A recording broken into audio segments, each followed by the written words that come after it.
Living Corporate is brought to you by The Access Point.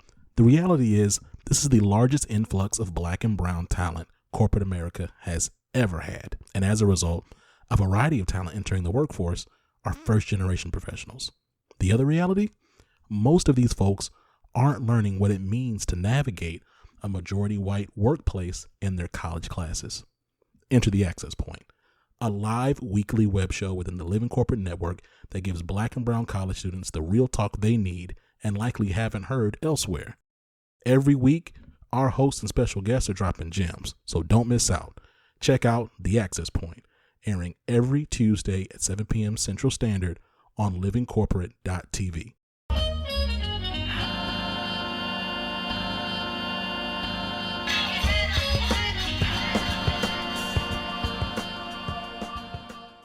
What's up, y'all? This is Zach with Living Corporate, and it's interesting, right? Like the pandemic, or panorama, or Pangea, or Pandora, Pythagoras, or plethora, or panoply, panoply, Prius, pyramid. You know what I mean?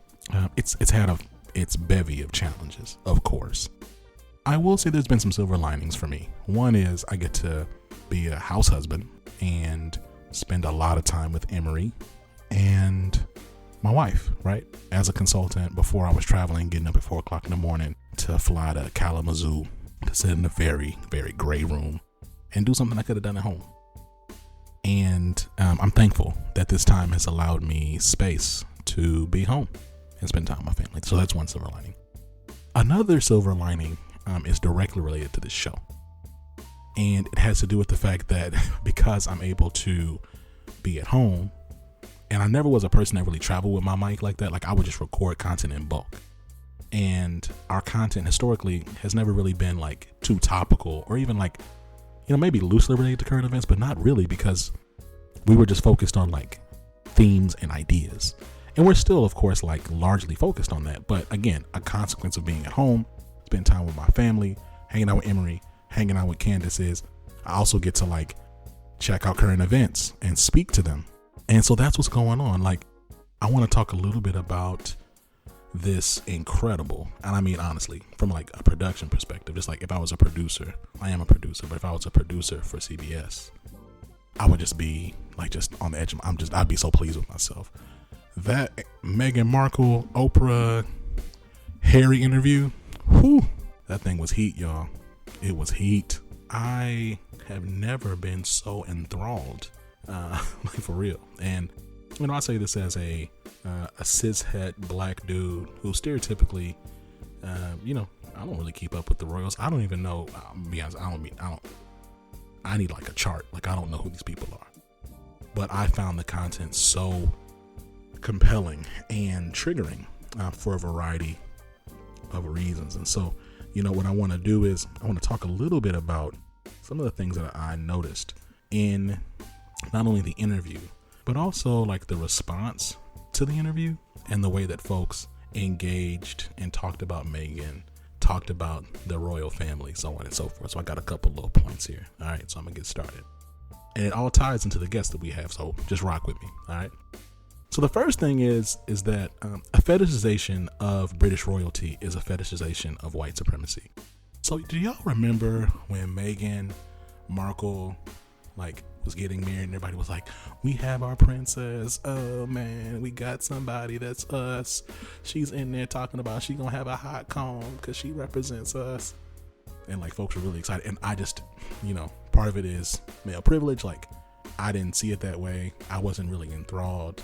But then we also see like a bunch of shows, right, that like people just love like the idea of British culture and like royalty and being princesses and kings and queens and stuff like that. But the reality is that all that stuff that you're looking at and that you're praising or that you're yearning after is on the backs or through the labor, murder, and colonization of black and brown societies, right? Like when you look at the opulent wealth and just the land and all the resources that the British Empire has, it's a direct consequence of imperialism. And it's founded upon white supremacy, this idea that that it's owed to them, right? They have a right to plunder and steal, right, and take by any means necessary. And yet that's something that we gravitate to. And it's interesting because we're only really having this conversation about this moment and about the royal family and about racism and colonialism because of someone who checked a bunch of boxes and is acceptable enough to support, right? Someone who is white passing, who is thin, very pretty, and famous, and relatively rich, right, compared to the average person, right? So we're gravitating to this, but the reality is that black women of all shapes, sizes, and colors and backgrounds have been talking about imperialism, capitalism, white supremacy, patriarchy, misogyny. Thought leaders in the UK, right? Not to mention those in America and others across the world. But it's in this moment that we've decided to zoom in on this. And that's also because we've been conditioned, I think that's part of like Western thinking, to zoom in on the individual. We don't examine systems, right? We just don't. We don't examine how systems work. We don't examine patterns of behavior. We don't examine historical harm. We don't. And, I'm glad that we're here. I'm glad that we're taking the time to examine this, but it's frustrating that it took this for us to get here because folks have been having this or been trying to have this conversation. But going back to Meghan, so like the other thing that stuck out to me was how, so Meghan finally, after being silenced, decided to say, I'm about to go and get on this global platform and tell my story. And all of a sudden, right, the firm, as she calls it, proactively put out a smear piece on her, essentially calling her a bully, that she bullied staff. And so the next thing that, again, like this points to me is the fact that respectability is a card that whiteness plays to shame and silence black voices, right? So I'm saying respectability is a card that whiteness plays to shame and silence black voices. So, you notice like in moments like these, and it happens a lot on the internet too, but it happens in real life, happens in like real person to person conversations, is that anytime black people, especially black women, have the audacity to speak the truth, the first thing that they get critiqued on is the way they say the truth, right? Like, you owe it to me to say it in a way that is palatable and acceptable to me. I need to be able to receive this in a way that doesn't hurt my feelings or make me uncomfortable. And if you violate those rules, then your point is invalid. And so as soon as I saw that they were going to drop that little piece talking about she's a bully, I said, okay, they lost. Like, that let me know that they lost, right? We're not talking again. We're not talking about the system. We're not talking about the substance of her complaints. We're not talking about her concerns. We're not talking about anything that she actually is bringing to the table. We're now trying to challenge her character. We're trying to challenge her behavior. And it's something that Americans do too. Like, happens all the time with black and brown voices. Again, particularly black women. We look to challenge their the manner in which they say and not accept the facts that they're presenting. And so then the other thing that stuck out to me, what's interesting, is that identity shapes perspective and reality. So identity shapes perspective and reality. Like Meghan Markle, I'm gonna be honest with you, like, I didn't even know that Meghan Markle was biracial. I thought Meghan Markle was white. And I know that's a popular take, like, amongst black folks, because it's the truth. Like, a lot of black folks did not know that Meghan Markle was black. Like, her mother is black, obviously black, and her dad is white, but we had no idea. And like on Suits, she doesn't present as a black woman, she presents as a white woman. And so it's interesting, right? Like, we can eventually talk about her naivete as it pertains to her willingness to trust and just kind of like go with this, 1,200-year-old institution that has been responsible for the brutalization and murder of millions of people. And I do believe a reason for that naivete is because Meghan Markle does not move and exist in the world as a black woman. Meghan Markle moves and exists in the world as a white passing woman, right? Like, she talked more recently about being a woman of color, but what language or copy have you seen from her that talks about her blackness? You know, I would posit that this entire traumatic, disgusting situation forced her to face her blackness in a way that she maybe has not had to face, right? And it's important to keep in mind, like, the way that we navigate and move in this world directly impacts the way that we see the world, and to be empathetic to that, because I saw some commentary from all types of folks, but this idea that she should have known better. It's like, well, should she have known better? Like, I can't speak to that, right? Because I'm not a white passing person, right? I'm not. So I don't, and transparently, most of my friends are not white. Like, I don't exist as a white person. I don't move in those circles. I can say that I'm not shocked that this institution is racist, but I can say that, we have to honor and respect where people are, or at least empathize enough to respect where people are, even if we don't love where people are at, especially if they're facing oppression.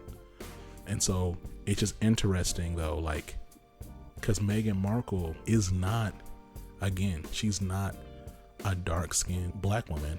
She's a white passing black woman. She's a white passing biracial woman. And in a lot of circles, because of the way that white supremacy is set up, Meghan Markle would be higher on the pyramid. But when she's in a hyper white space, she's back on the bottom again. People are, acting like she might as well be Grace Jones. Right? It's just interesting how white supremacy works. It's depressing. But it speaks to my last point, which is that all black voices matter.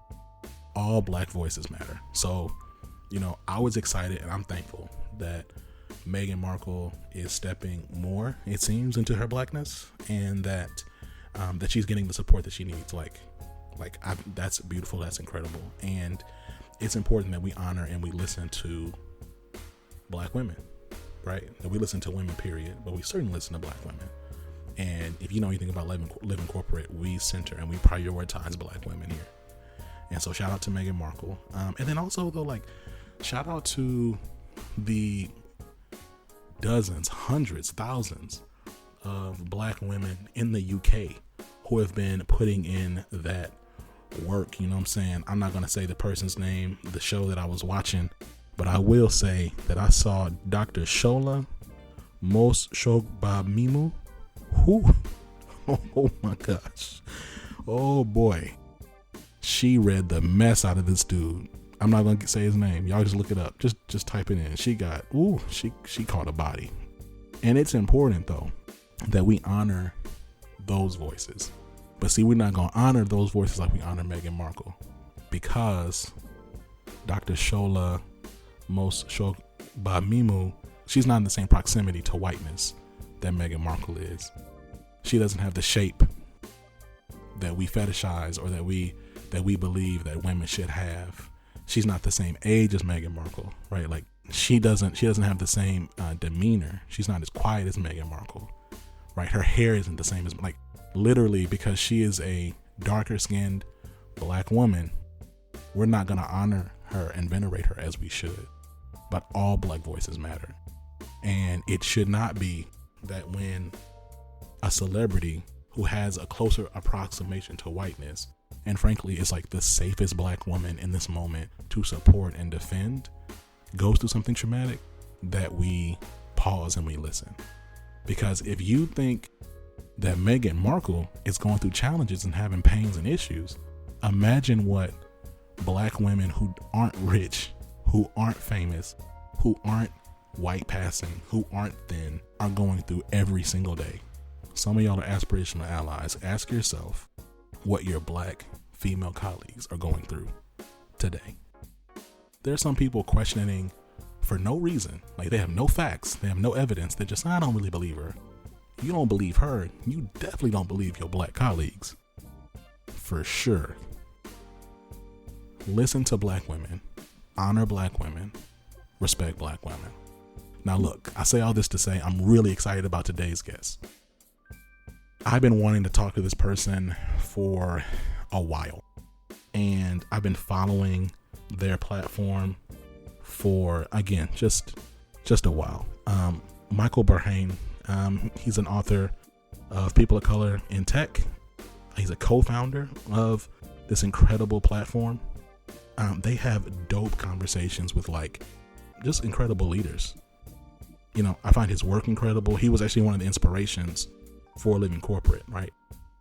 The Techish Pod, shout out to them. But he just has this whole network, and it's based in the UK.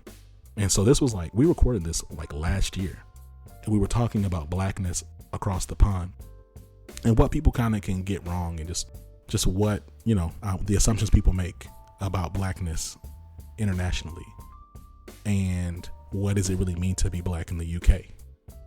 And, I'm excited and thankful for this conversation that we're about to have. And before y'all check in with that, we're going to tap in with Tristan.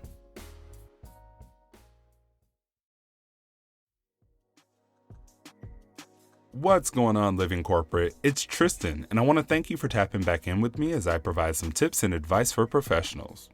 I have one question for you. Are you treating your job like a marriage? So last week, I got an email from L. Michelle Smith, an amazing author, speaker, and executive coach. In the email, she poses that very question. She also gives some points on what treating your job like a marriage looks like, including discussing looking into other positions like it's creeping, and that not looking around is an act of righteousness.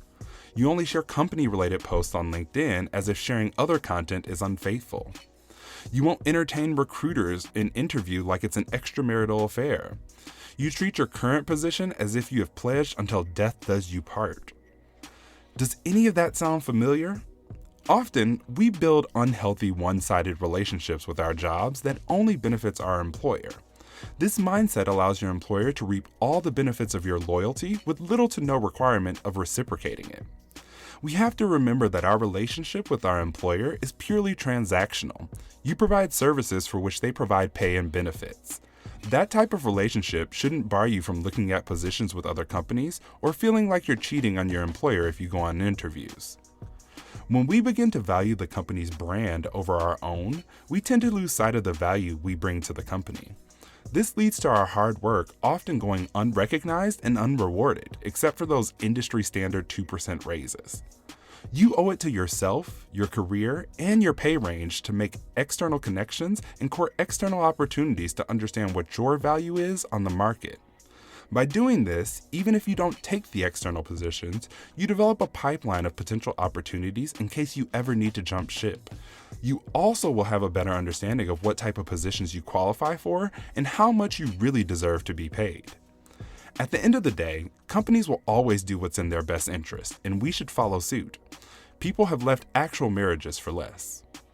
If you'd like to check out more from L. Michelle Smith, you can check her out at www.lmichellesmith.com for more information. This tip was brought to you by Tristan of Layfield Resume Consulting. Check us out on Instagram, Twitter, and Facebook at Layfield Resume, or connect with me, Tristan Layfield, on LinkedIn.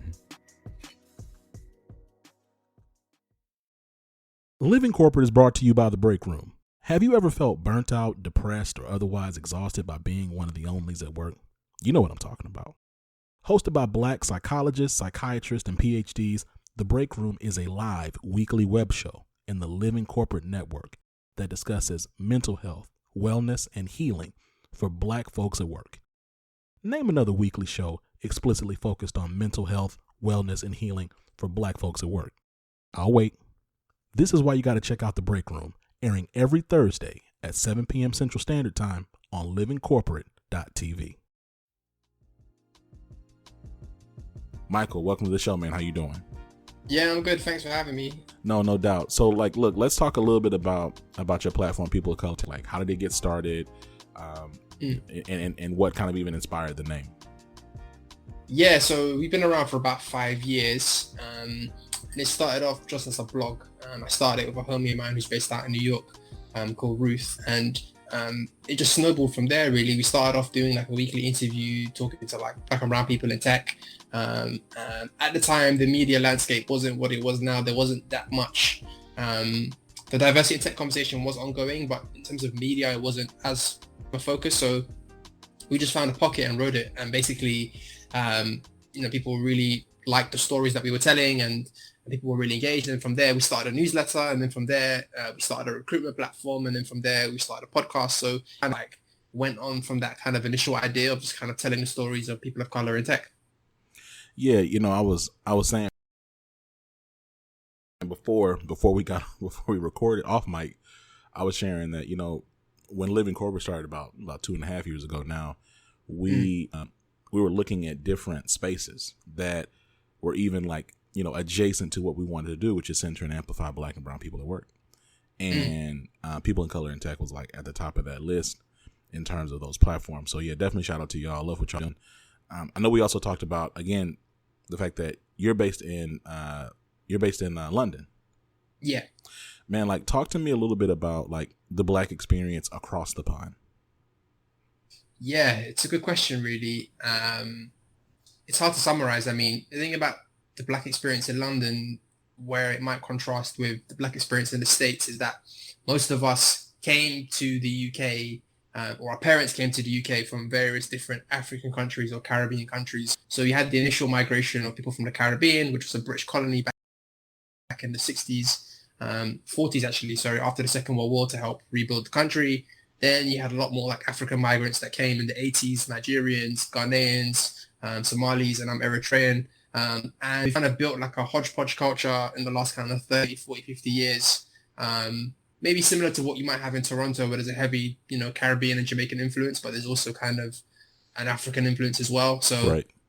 yeah, it's a very complicated thing. You probably need to like scholar on like the Black British experience. Yeah. But yeah, like we built kind of our own thing here, our own kind of culture with our own slang and our own kind of music scene.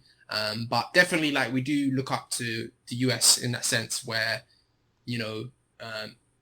like, I don't think people would want to acknowledge it, but it's kind of like big bro kind of thing. And we look at what you guys do. And I don't think it's been it's not a two-way conversation. It's more of a one-way convo where we're looking at what you're doing, but you guys don't necessarily look at what we're doing. And because of country and like so much more of a smaller impact right now, Right. but hopefully in the future we've got things like Top Boy on Netflix that Drake produced, and I think that was like the first time people realized like there's kind of a kind of Black British subculture that it does exist.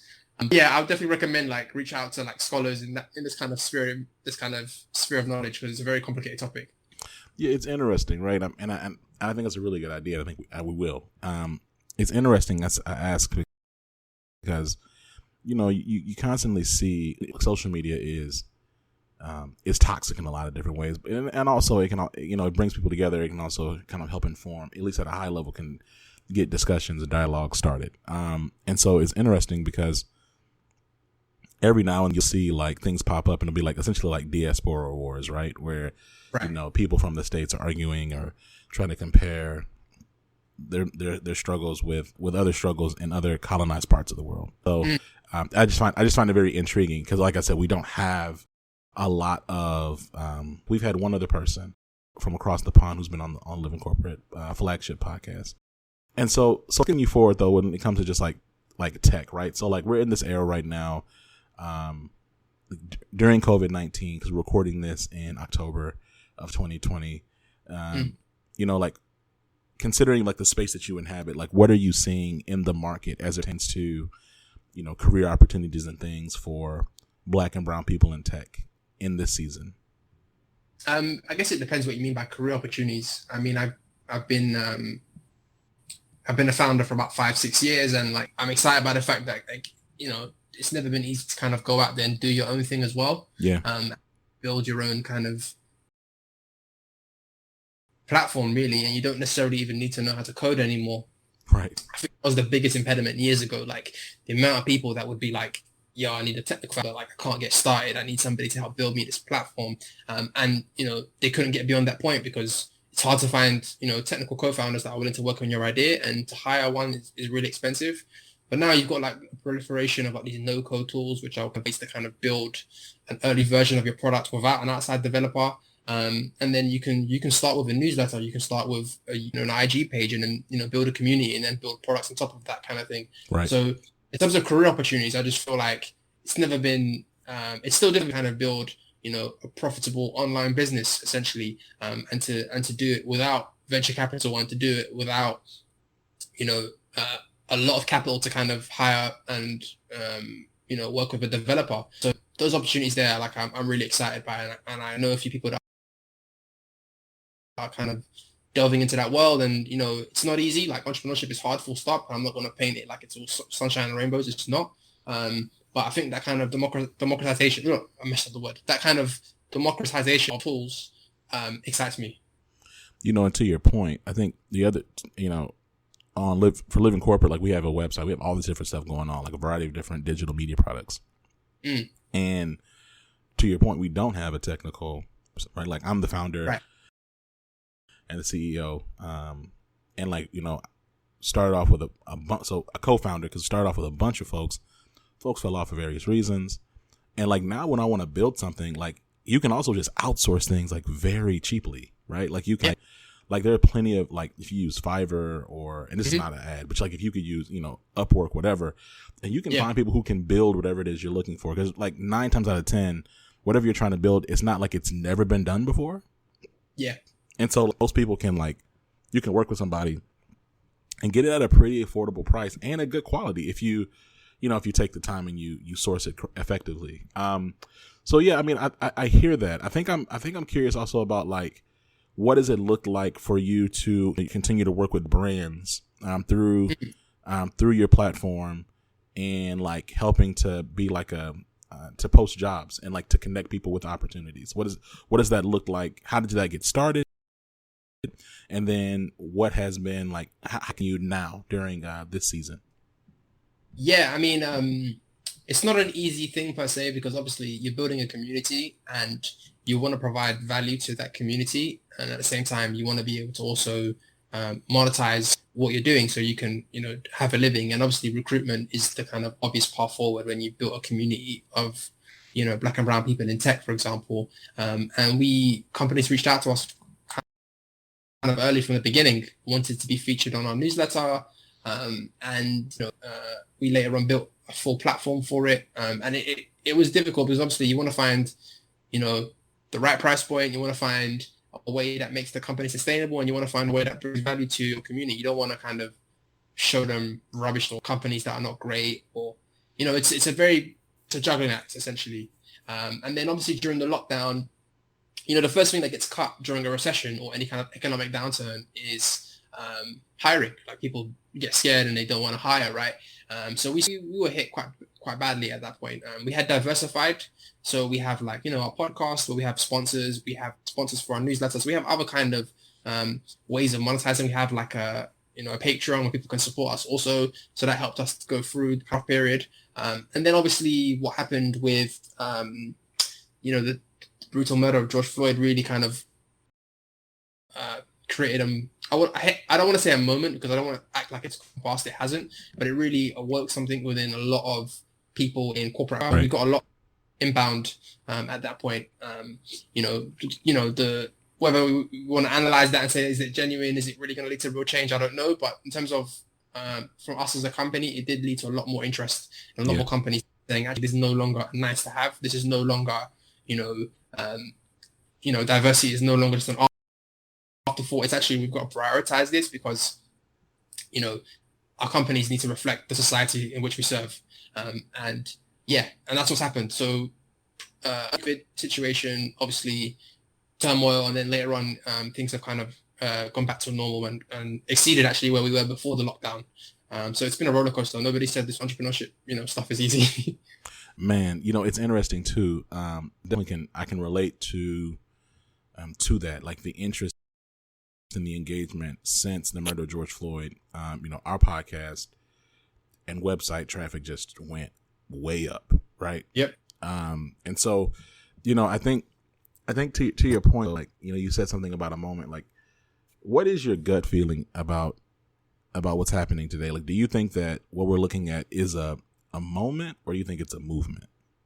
That's a very good question. I think time will tell. I think it's so difficult sorry to use the word again, but it's very difficult in the present moment to know what part of history you're in, right? And I think in 10 years' time, we'll figure out. What does my gut say? It's difficult. I think I've seen things that are really promising. Like, one thing I really liked actually was, I think Netflix, decided to put capital in like black-owned banks, basically, in order to kind of close the wealth gap.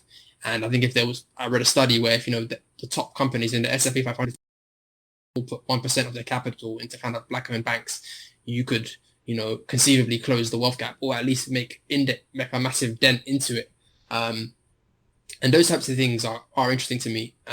But whether this, is just all talk and kind of just showmanship from corporate America, I honestly haven't got the answer. I think anybody who claims that they do is fooling themselves and you. You know what I mean? Like, it's hard to know.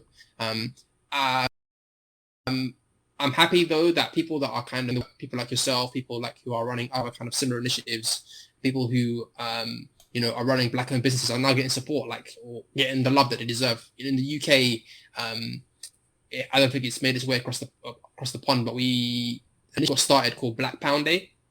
So obviously you guys have the dollar and we have the pound here.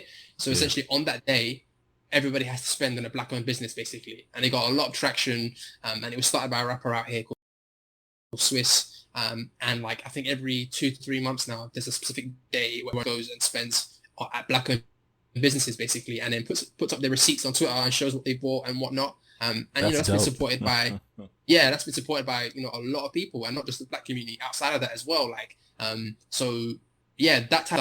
kind of grassroots stuff is what I'm really kind of vibing with, and what I really kind of appreciate. Whether the top-down corporations are actually really about that change, I don't know. I think it's up to us to kind of keep putting pressure on them, and then also up to us to kind of build our own grassroots movements, like Black Pound Day, like doing, like what hopefully we're doing, and build from there. Man, I'm right there with you. So look, let's do this, man. It's been dope having you on here. I want to make sure that I give the people space to make sure that they know where they can find you, where they can look you up. Yeah. So man, plug your stuff, please. Yeah, please. They can either go to peopleofcolourintech.com, sign up to our newsletter, The Pocket Weekly, and we do we've got over 15,000 subscribers, and we've got like a weekly roundup of news related to POC and tech. And then we've got a brand new season of our podcast, Techish, coming back. Season 4 is coming back soon, like in the next few weeks. And that's a weekly pop culture and tech show. So everything from Cardi B to C++. Tune in for fun. Check us out there. Man, this has been dope. Michael, man, I got to thank you again. I'm really excited. I'm thankful that we were able to do this. I've been a fan of you and People of Color in Tech and Techish for some years now. So I'm just really honored that you're able to come on. Y'all, that every single week we're having conversations, right? Every single week we're having conversations, real talk in the corporate world. We're centering and amplifying Black and brown voices at work. I'm not going to say all where we're at. You know what I'm saying? You just type in Living Corporate, okay? SEO is popping. Just type us in. We're going to pop up. Until next time, this has been Zach. You've been listening to Michael Berhane, CEO, founder, podcaster, speaker, entrepreneur, innovator. Peace. Living Corporate is brought to you by The Leadership Range, a podcast within the Living Corporate Network. Hosted by globally certified and Fortune 500 executive coach and leadership development expert Neil Edwards, The Leadership Range is focused on having real, raw, soulful, and accountable conversations about inclusive leadership, allyship, professional development.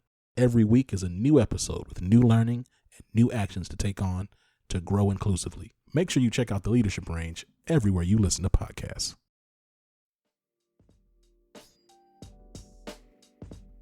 Yo, we're back. I want to shout out Michael again. I want to shout out the entire POCIT platform, People of Color in Tech. I want to shout out the Techish podcast. And, I also want to make sure I shout out the co-founder of Techish, Ada BC. and just thank y'all. Thank you so much for checking out Living Corporate. Make sure you take the time, give us 5 stars on Apple Podcasts. Just share Living Corporate with a friend, right? Till next time, this has been Zach. Peace.